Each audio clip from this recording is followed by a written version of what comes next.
Olá, bom dia, amigos e amigas do canal Dica de hoje. Meu nome é Daniel Nigri, analista CNPI fundamentalista.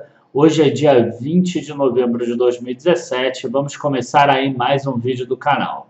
Muitas pessoas acabam ficando meio transtornadas aí porque a bolsa sobe muito, a bolsa cai muito. E eu acho que uma boa lição de vida para vocês aí é tentar se desligar dos preços das ações.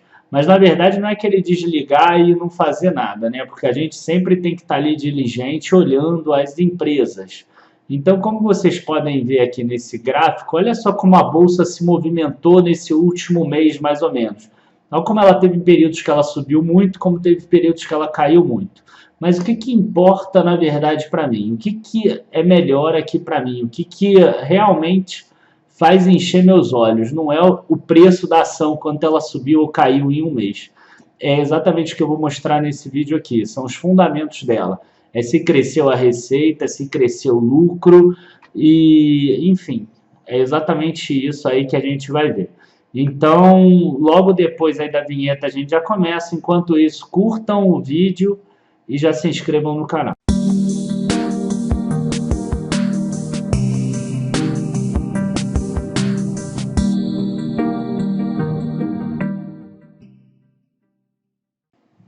Enfim, para a gente começar, eu acho que é importante eu mostrar aqui um gráfico do Ibovespa mostrando que ele sobe e desce ao longo do tempo, como vocês já devem ter visto, né, a parte da cotação, e que em todos esses movimentos eles têm algumas quedas bruscas.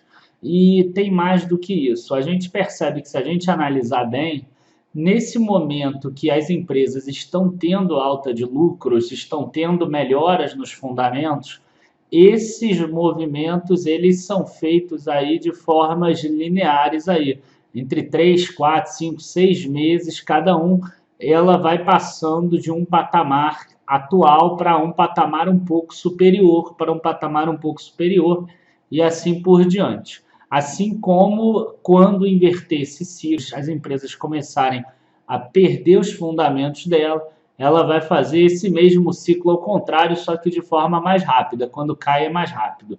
Então, vocês estão vendo aqui o gráfico que eu fiz com o Guinvest Pro, que eu sou assinante também, membros Gold tem desconto lá, é só entrar lá dentro da área da carteira dica de hoje, tem lá exatamente o código do cupom, e vocês percebem aqui, ó, que de abril a julho de 2016 teve um período aqui que ela ficou entre 54 mil pontos e 48 mil pontos.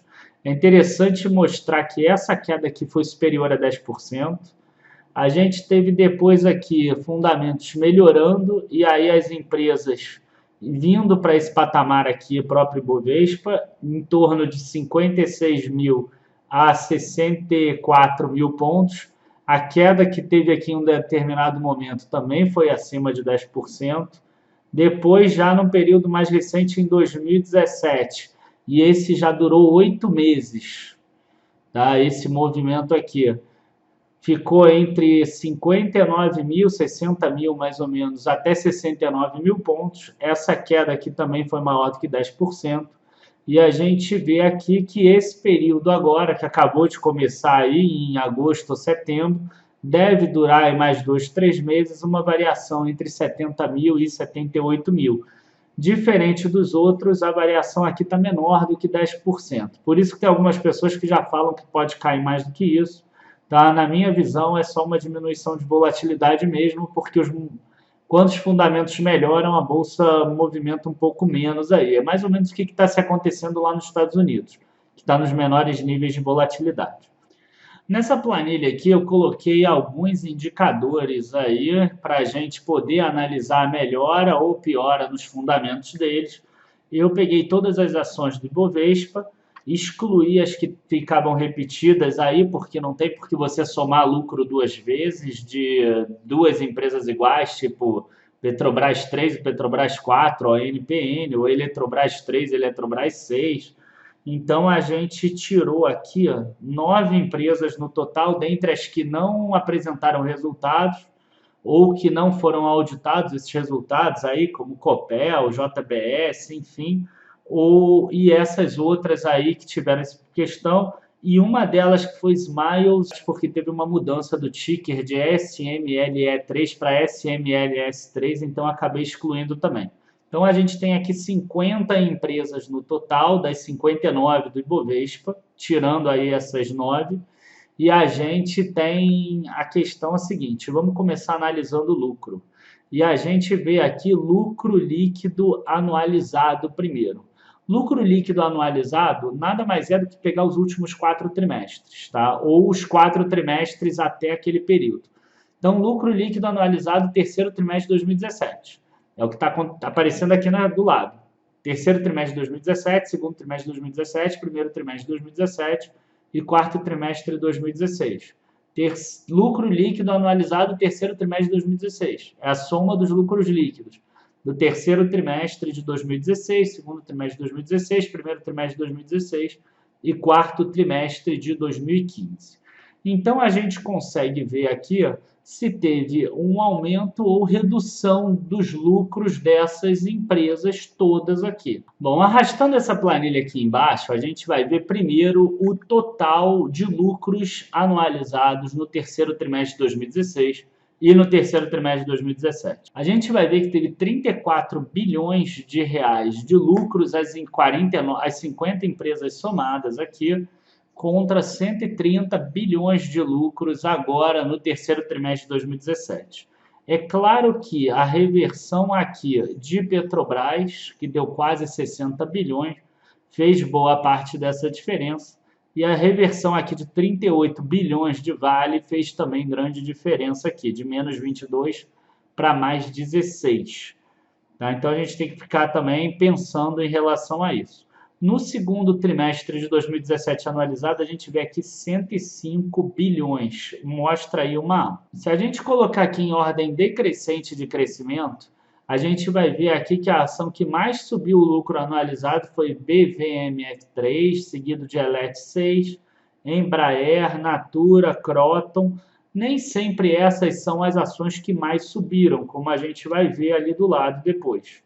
Tá? A gente vê que ainda tem muitas ações aqui que têm números negativos aqui, mas para facilitar eu já coloquei tudo aqui em tabela.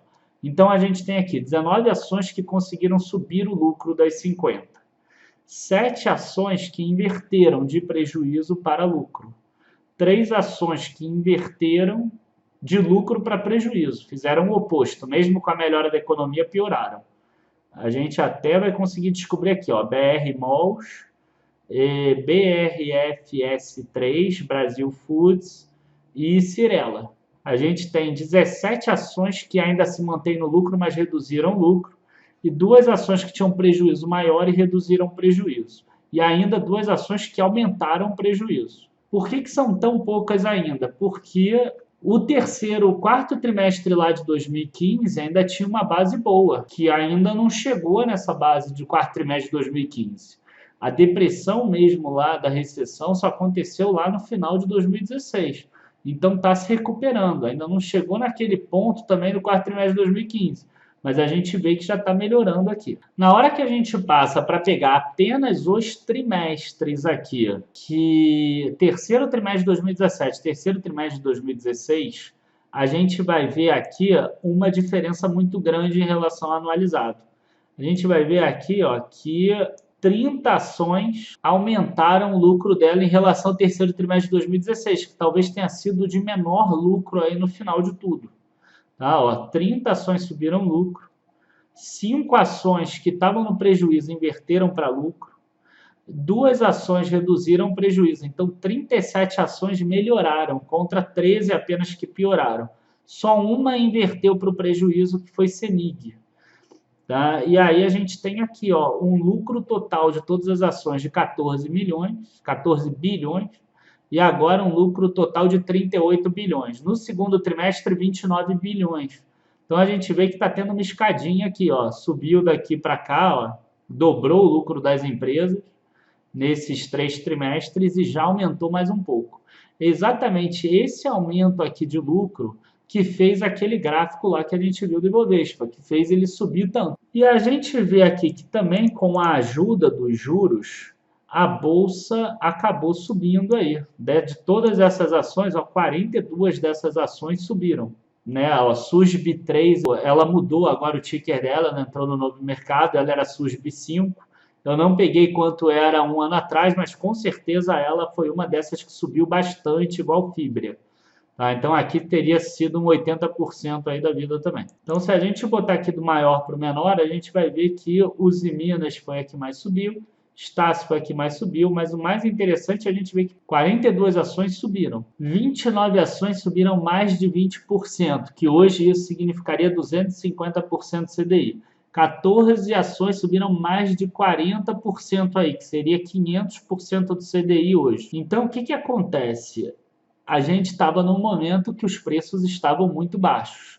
Esse tipo de promoção não existe mais assim tão nítido, tá? A não ser em empresas muito pequenas lá que pode ser que ainda estejam com valor escondido. Então a gente tem aqui, ó, das ações que mais subiram, a gente tem, ó, Bradespar, Braskem, Lojas Renner, Uzi Minas, Estácio, Localiza, Fibria. Enquanto isso, a gente tem aqui as ações que caíram, ó, Brasil Foods, Gerdau, Embraer, Semig, Lojas Americanas. E, finalmente, aqui a gente consegue ver a receita líquida operacional das empresas. Porque, normalmente, quando as empresas elas aumentam o lucro dela, elas passam a vender mais. Tá? Mas não é o que a gente viu aqui, pelo menos no anualizado. A gente vê aqui 1 trilhão 644 bilhões de receita contra 1 trilhão 595 milhões. Lembrando que quando a gente pega o anualizado, aqui ainda está pegando, por exemplo, o quarto trimestre de 2015, que ainda estava com uma base melhor. Então a gente tem aqui que as empresas melhoraram o lucro delas no anualizado e diminuindo receita, quer dizer, elas aumentaram a margem líquida delas. A gente tinha aqui, ó, 1 trilhão 644 milhões de receitas para um lucro de 34 bilhões, e agora a gente tem 1 trilhão 595 milhões para um lucro de 130 bilhões de reais. Agora, se você ainda não percebeu a relação direta de causa e efeito, por exemplo, entre aumento de lucratividade das empresas, que é o que faz elas crescerem, e o preço dessas ações no longo prazo, eu vou dar aqui dois exemplos. Um exemplo de uma empresa que reduziu os lucros e depois voltou a subir, como Petrobras, e o outro de Equatorial. Então já está aparecendo aqui o gráfico da cotação de Equatorial, por exemplo, Equatorial Energia. A gente vê que de 2014 até agora ela subiu aí de 16, 18 reais para 64 reais, uma alta aí de 4 vezes o valor, 300% de aumento. E quando a gente passa aqui para o lucro dela, para o resultado operacional, a gente percebe que a empresa também teve um aumento expressivo aí do lucro e do resultado operacional nesse período. A gente vê aí que ela era uma empresa que mantinha ali em torno de 400 milhões de resultado operacional, em torno ali de 200 milhões de lucro ao longo dos anos até ali de 2008 a 2012. Teve ali um período de queda, inclusive em 2014, de lucro, e a partir daí ela só gerou resultados positivos e o resultado operacional dela, inclusive, cresce aí ao longo do tempo, já está no patamar máximo dela. Então a gente tem aí em 3 anos um crescimento de 27,8%, em 5 anos de 23,3%. Então a gente vê aí que é uma empresa que tem melhorado os fundamentos e a cotação acompanha. Já Petrobras, a gente vai ver que Petrobras lá atrás, em 2011, ela valia R$ 25, ela chegou a valer muito mais ainda antes, lá em 2007, 2008, e aí ela teve uma queda forte até ali 2016, quando ela chegou a valer R$ 4,00. E agora ela já está aumentando de valor aí de novo, já está em torno de R$ 16,00. O que será que aconteceram com os fundamentos de Petrobras aí ao longo do tempo? Que Petrobras mantinha aí um lucro líquido em torno ali de 20 bilhões em 2007 Esse lucro chegou até 40 bilhões em 2011, por isso aquele patamar lá de lucro, aquele patamar de preço muito grande. E logo depois ela chegou a cair até ter um lucro de menos 50 bilhões de reais. Quer dizer, teve um prejuízo de 50 bilhões. E aí agora ela já está começando a inverter esse resultado, melhorando lá o resultado operacional dela, voltando a ser o que ela tinha de resultado operacional lá atrás. E por isso essa empresa aí já está começando a crescer de novo aí. A gente vê que aquela mínima lá de 2016 bate mais ou menos com a mínima de lucros aqui, um pouquinho antecipado aí, 3, 4, 5 meses antecipado, porque o mercado antecipa, mas ele bate mais ou menos. Mas o mais interessante dessa análise é a gente pegar aí um exemplo igual de Itaúsa. Você vê aqui que o lucro de Itaú, ele cresceu ao longo do tempo, por exemplo, né, o lucro de Itaú aqui, e como a gente vê aqui, ó, o preço de Itaúsa ficou parado no longo do tempo também. A gente viu que de 2011 a 2016 o preço de Itaúsa ficou mais ou menos ali, naquele patamar de R$ 5, R$ 6, variando um pouco para cima ou para baixo. Então ela tinha muita margem para subir.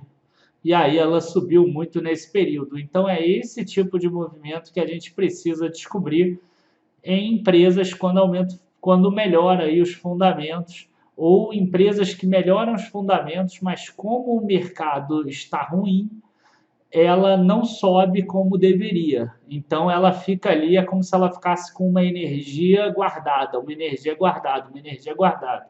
E quando o mercado melhora, aí ela explode, foi o que aconteceu com o Itaúsa aí, que já teve uma valorização aí maior do que 100% se você incluir dividendos. Numa empresa que é confiável, numa empresa que é muito grande, né? É diferente de você ter um aumento de 100% aí numa empresa que você está correndo um risco grande, uma empresa que sempre gera prejuízo, uma empresa turnaround. A área de membros lá está bombando porque tem sempre análises como essas, coisas que vão fazer com que você cresça como investidor. O nosso viés principal aí é o educacional, como vocês sabem, para que você possa melhorar realmente como investidor, para que você tenha aí condição de até depois no futuro refutar uma análise minha. Tá? Enfim, eu queria de novo agradecer a todos aí, muito obrigado, abraços, bons investimentos e até quarta-feira. Tchau, tchau, abraço.